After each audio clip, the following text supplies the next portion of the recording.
त्याचं नाव बबनराव आहे.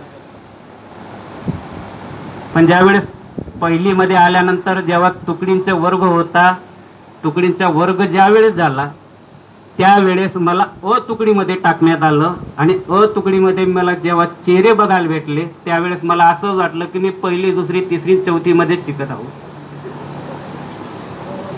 त्याचं कारण असं आहे की 22 मुलं बाजूच्या पिंपराळमधून येत होती शिकायला, त्याच्यापैकी 17 मुलं फक्त पिंपराळचे अ तुकडीमध्ये होते.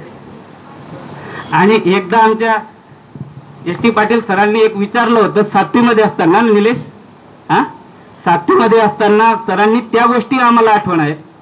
7वी मध्ये विचारलं होतं की या वर्गामध्ये पिंपराळचे किती विद्यार्थी आहेत, तर सर्व विद्यार्थी उभे राहिले. रेल्वे स्टेशनचे 2 विद्यार्थी खाली बसलेले आणि नाड्यानातले 3 विद्यार्थी खाली बसलेले, सर्व वर्ग उभा.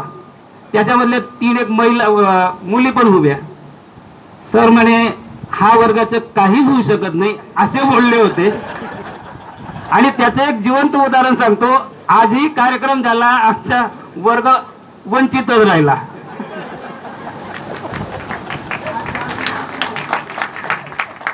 आणि ही गोष्ट एक सांगतो,